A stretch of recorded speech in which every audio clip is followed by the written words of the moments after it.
The breaking news, of course, is they got him, Charlie. The suspect everybody's been concerned about, tirelessly searching for, the guy who planted the fake, non-functional time bombs by the DNC and a couple other places, RNC, and I think they tried to do one by, like, what is it? There was something like does the Congressional Black Caucus have its own office? I have no idea. There was something like that. There's some like third location that was some maybe NAACP. I don't know. But there's something that was like some sort of black organization, governmental thing. I feel like it's Congressional Black Caucus. I don't know. Who knows? Anyway, there's a third place, but like they put it down and they picked it up. They go, we want to leave it here. So there was a lot of stuff that was kind of interesting as this case kind of went on.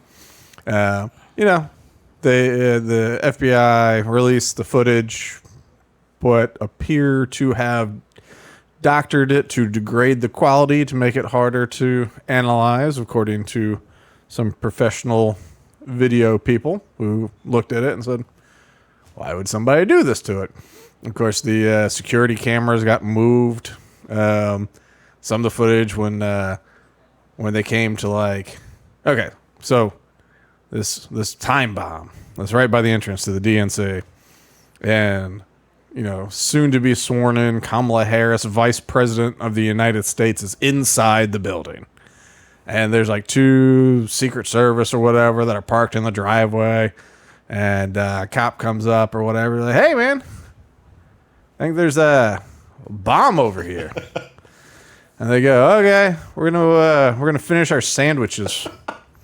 So they sat there and they finished their sandwiches, played a little pinochle, which I don't actually know what pinochle is. Is it a card game or a dice game? I think it's a card game, but yeah, I don't know either. Yeah, I feel like it should be a dice game so you could play it with the knuckles of what was it, sheep knuckles or goat knuckles? What they used to make dice out of. I have no idea. Yeah, something crazy like that. Some sort of knuckle. Anyway, it's not all beans and knuckles all the time. We have news to talk about, Charlie.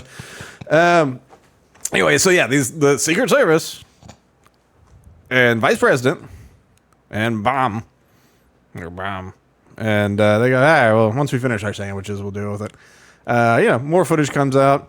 Ends up, they do find it. They find the bomb right where it's at. Not in danger of going off, apparently.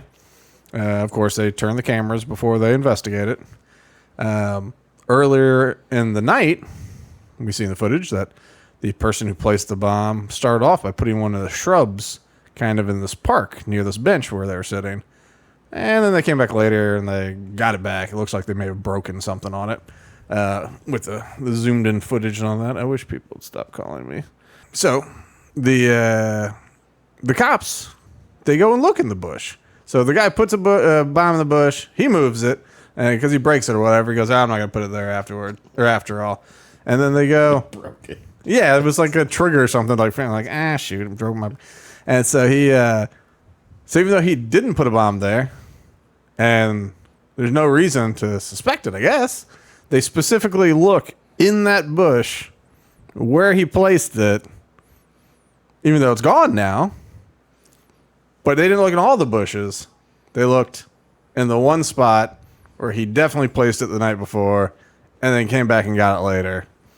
So they check that place. And you go, well, that seems unusual. First, they seem very casual about the vice president being in the proximity of a bomb. And then after that, when they start searching, they go, let's look by that park bench where we don't know that someone put a bomb yesterday. They look, I guess that bomb's not here.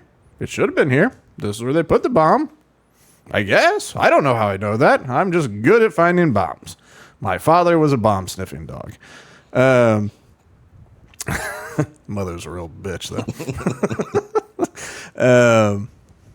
Anyway, so that was so there's all these kind of twists and turns with it. One of the biggest confusing parts of it was as they were going after all these grannies and people who walked around inside the Capitol on January 6th and, finally convicting them of 2 or 3 misdemeanors for such crimes as parading.